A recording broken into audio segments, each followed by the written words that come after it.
Hello and welcome to the World Report. This is NDTV. I'm Divya Wadhwa. Let's begin with the High Commissioner who has been summoned regarding the safety of the Indian High Commission in Dhaka, as has received threats.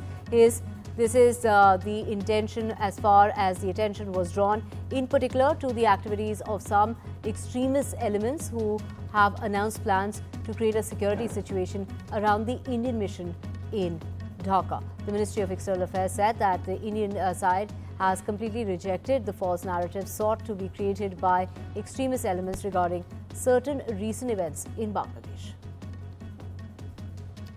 Now, as India and Ethiopia have elevated their bilateral relationship to a strategic partnership, with Prime Minister Modi holding talks to expand cooperation across key sectors. This, of course, includes economy as well as defense and technology. The Prime Minister of Ethiopia has conferred the country's highest honor to the Prime Minister of India. The greatest honor, a Nishan of Ethiopia, on Prime Minister Narendra Modi. In a moving social media post, the Prime Minister said that this honor really belongs to the countless Indians who have shaped and have strengthened our partnership over the years.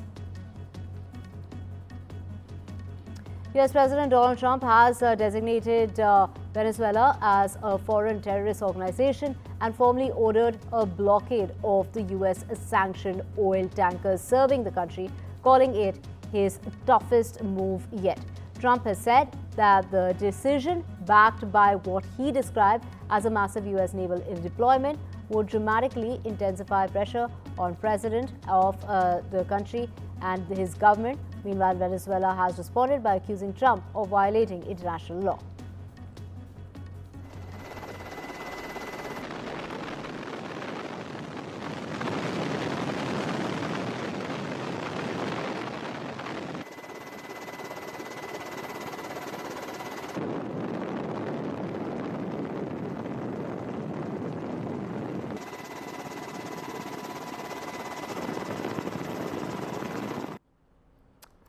And let's talk about more as far as Donald Trump is concerned. And this is in regard to the White House Chief of Staff, Susie Wiles, who has pushed back against a Vanity Fair article that portrayed the Trump administration and several senior officials in an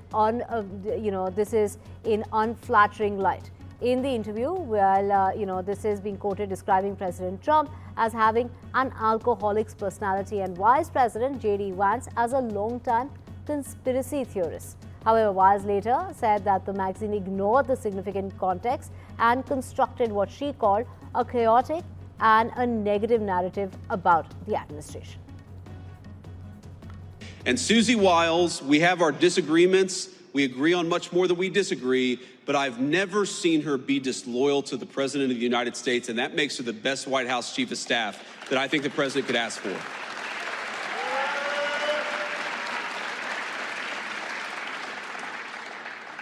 And the last thing I'll say is, if any of us have learned a lesson from that Vanity Fair article, I hope that the lesson is we should be giving fewer interviews to mainstream media outlets. This is, unfortunately, another example of disingenuous reporting, where you have a reporter who took the Chief of Staff's words wildly out of context, did not include the context those conversations were had within. And then further, I think the most egregious part of this article was the bias of omission that was clearly present. And we see a lot of this when dealing with the media every day. A suspected New Year's Eve terror plot by an extremist group has been foiled by federal authorities in the United States. The FBI said that it thwarted that a credible and imminent terrorist threat, arresting 4 people accused of plotting the coordinated bomb attacks. And these were being planned in the city of Los Angeles, in the southern part of California, and that too on New Year's Eve. The FBI Director, Kash Patel, said that the suspects were members of a radical offshoot of the Total Island Liberation Front, an extremist group described by authorities as pro-Palestinian, anti-law enforcement and anti-government. He said that their interests, as far as there could be more people of interest that they're looking into as far as the investigation is concerned, but them having caught the 4 people that they have and their arrest has saved many lives. Federal authorities in the US have foiled what officials are calling a massive New Year's Eve terror plot and arrested 4 suspects just outside Los Angeles. FBI has confirmed that a dangerous and organized plan to bomb multiple targets across the region was stopped before it could unfold. Over the weekend, my office, along with the FBI, arrested members of a far-left, anti-government domestic terror cell who self-identify as the Turtle Island Liberation Front. The individuals were arrested on Friday, December 12th, when the group attempted to construct and detonate IEDs out in the desert. According to officials, the plot was meticulously planned, with suspects allegedly scouting locations and testing explosive devices in a remote desert area. 4 individuals, identified by federal prosecutors, were taken into custody in the Mojave Desert as they were allegedly building and rehearsing the attack. Officials described the suspects as members of a far-left anti-government extremist group called the Turtle Island Liberation Front, a faction set to oppose capitalism and the government. Investigators seized bomb-making components, detailed plans, and documents outlining coordinated attacks, including step-by-step instructions for assembling explosive devices. Attorney General Pam Bondi praised the work of federal and local law enforcement, saying this could have been a catastrophic attack if not intercepted. The 4 suspects face charges including conspiracy and possession of unregistered destructive devices, and prosecutors say additional charges could be coming as the investigation continues. Vishal Vivek for NDTV World. And big revelations are emerging out in the Bondi Beach shooting case as the investigation deepens. It's been revealed that one of the shooters, Sajid Akram, is a native of Hyderabad. His son, the second accused, is an Australian citizen by birth. It also came out that the father-son duo visited Philippines in November. The 50-year-old Sajid Akram was originally from Hyderabad, migrated to Australia back in 1998, but his son, Naveed Akram, who is from Australia itself. Well, now the details that are emerging is that attack that killed 15 people. In a statement, the Hyderabad police has gone on to say that Akram had lived in Australia for approximately 27 years and had only limited contact when it comes to his family back home here in India. While Australian police is saying that the investigation has, brought about those 2 suspects to the, they had traveled to Philippines in the last month itself. They had reached there on the 1st of November and were there in Philippines till the 28th of November before this shootout that took place at the Bondi Beach, in which the father was shot dead. Moving on now to Australian authorities stating that they have charged Naveed Akram, a man who allegedly opened fire on the Bondi Beach, and the police and the local courts have announced that 59 charges are being introduced after the shootings resulted in the deaths of at least 15 people. Among the offences are committing a terrorist act, wounding with intent to murder, placing an explosive, also, as far as exchanging a firearm is concerned, with the intent to cause a grievous bodily harm, and also publicly displaying a terrorist symbol. The US unemployment rate has gone up to 4.6% in the month of November, the highest level since October of 2021, the COVID times. Now, the number of unemployed people in November in the United States stood at around, the figure is 7.83 million, higher than 7.12 million in the same period of last year. The data also showed that the US non-farm sector added 64,000 jobs in the very month, while month-on-month job losses were recorded in the transportation sector, the warehousing sector, and the federal government itself. Donald Trump has signed a proclamation expanding as far as a list of countries subject to full or partial entry restriction. The list covers around 40 countries affected. These are going to be impacted right from the 1st of January 2026. The White House in June restricted and limited the entry of citizens from 12 countries who pose a threat when it comes to the United States. The newly signed proclamation adds full restrictions and entry limitations on 5 additional countries based on recent analysis. And of course, these countries also include Syria, South Sudan, and Mali, amongst others. It also adds full restrictions and entry limitations on individuals holding Palestinian Authority-issued travel documents as well. The US House of Representatives held a moment of silence for the 2 National Guardsmen killed in an attack in Syria over the weekend.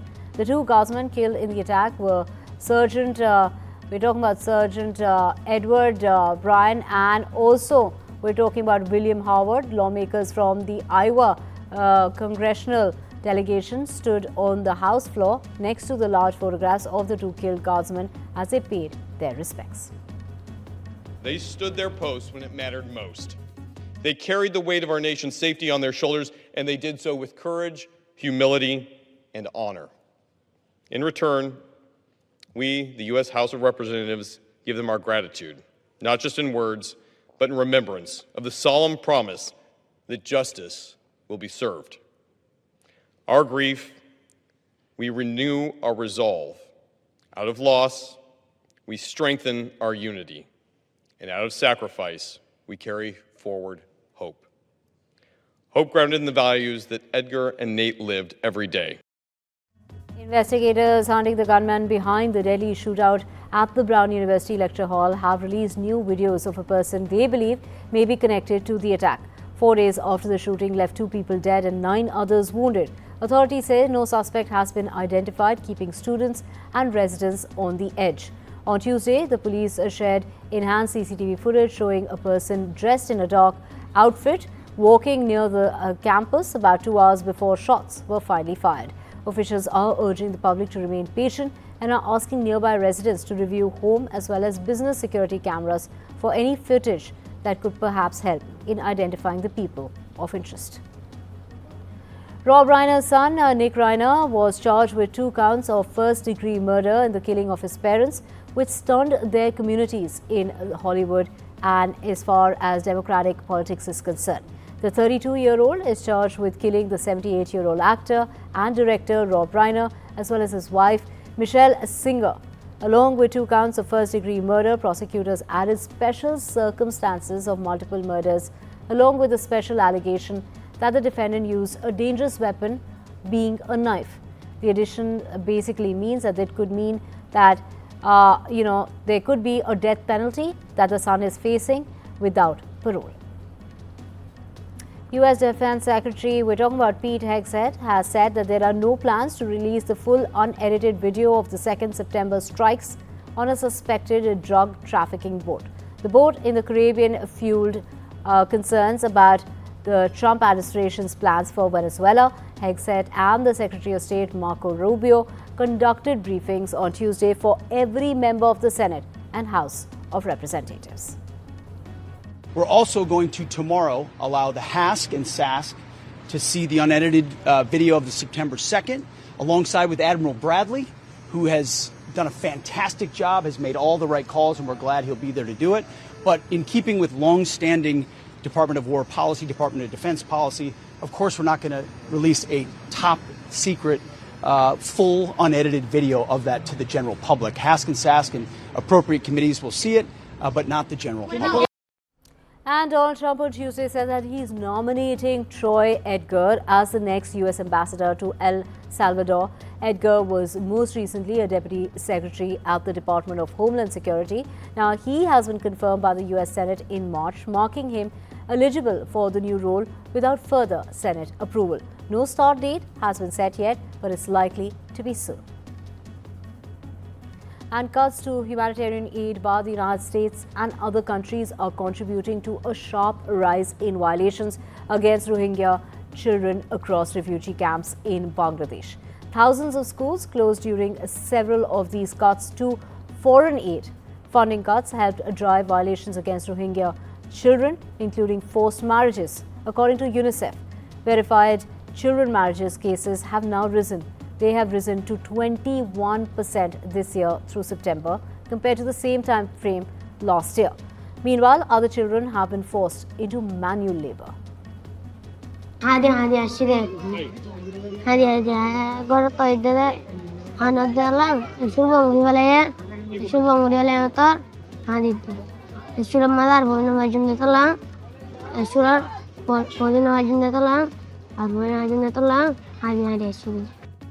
With the funding cuts, we've had to downscale a lot in terms of the education. It's meant that children have not necessarily had things to do, and we've therefore seen this rise in children being married, children in child labour.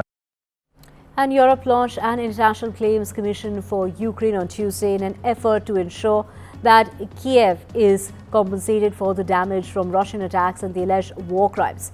The gathering in The Hague of dozens of leaders, including Ukrainian President Vladimir Zelensky, coincided with a US-orchestrated diplomatic push to end the war.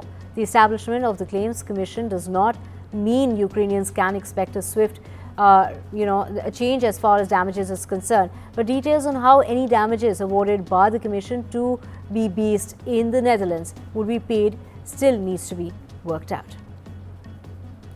The EU's Parliament is set to vote on a scheme that would enable women from nations restricting abortion to terminate pregnancies in another member state free of charge. The My Voice, My Choice Citizens Initiative proposes establishing a fund from the EU budget in order to cover abortion procedures for individuals in need. This fund would support people from countries with near total bans such as Malta and also Poland. Now, Pakistan's most powerful military chief in decades faces the toughest test of his newly amassed powers. Washington pushes Islamabad to continue in order to contribute troops to the Gaza stabilization force, a move analysts say could spark domestic backlash. According to reports, the Field Marshal Asim Munir is expected to fly to Washington in order to meet with the US President in the coming weeks for a third meeting in a matter of just 6 months. The meeting is likely to focus on the Gaza force. Japan's House of Councillors, the upper house of the national diet of the country, passed a supplementary budget for fiscal year 2025. Since the House of Representatives, the lower house has already passed the supplementary budget. The approval of this budget by the House of Council has basically meant that it has been enacted by the national diet. Japanese citizens have rallied recently in various parts across the country, strongly protesting the government's disregard of public welfare. 軍事費が拡大されると社会保障費の削減とかが始まったり、軍拡のために我々税金払ってるんじゃないという立場で、やっぱりそれは反対というか。And thousands of people queued on Tuesday at Tokyo's zoological gardens, a day after officials announced that its popular twin pandas will return to their homeland in China next month. The twins were born at Tokyo's zoological gardens in 2021 and were raised there. However, they remain on loan from China and have to be returned by February of 2026. Their departure will leave Japan without a panda for the first time in about half a century. The last day of public viewing for the 4-year-old twins will be the 25th of January 2026. 国際関係とかもあると思うんですけれども、落ち着いて関係が安定した暁にはやっぱりパンダがまた来て皆さんにね目に見られるというか、楽しんで見れる日が来てほしいなっていうのはやっぱり心から願ってますね。And as German artist Michael Tregel in 2018 asked a homeless man in Rome to pose for a drawing. The artist thought that he would make an ideal model for St. Peter if he ever needed to paint the first Pope. 7 years on, the man's likeness has gone on display in the Vatican, a reunion of sorts that came about by chance on the night of the 25th of November 2022. The man died from cold. Now, his death caught the attention of Pope Francis, who had made a priority of caring for the homeless people around the Vatican. Now, the artist's contemporary central panel with a modern depiction of the Virgin Mary surrounded by saints included the homeless man as St. Peter's, wearing a red cap, is currently on a 2-year display at the Vatican. And when he died, Pope Francis was praying at the Angelus, especially for him publicly. And he asked us, can you bury him here on your cemetery? So we did, and now the altar with the face of Burkhard Schäffler, the homeless one, as the face of St. Peter, comes especially where he is buried. So this is such a wonderful story. Cuban devotees flocked to the shrine of El Rincon on the outskirts of Havana in order to pay their tribute to Saint Lazarus. Now, during a pilgrimage that combines Catholic and Afro-Cuban centenary, these are traditions. The saint, also known as the Old Man, is one of the most recognized figures in Cuban spirituality. Muchas bendiciones al pueblo de Cuba, que en estos momentos que cruzan nuestro país hay que tener bendiciones para seguir avanzando y seguir creciendo ante las dificultades. Soy devoto de San Lázaro. It's match day in western Kenya's Kakamega County, now locally known as the home of bullfighting. Two bulls are brought here to face off in a dusty arena as thousands continue to cheer. The bullfighting tradition is deeply rooted amongst the community. Nikaiongelesha, nikaiambia ule mwenye mnaenda kupigana na yeye ndio mwenye alikushinda. Sasa sitaki ya kushinda leo. Na kwanza in fact nilikuwa nimeambia Shakola mpeleke butchery, lakini amepona hakuenda butchery. Time for a short break. Lots more coming up on the other side. Stay with us.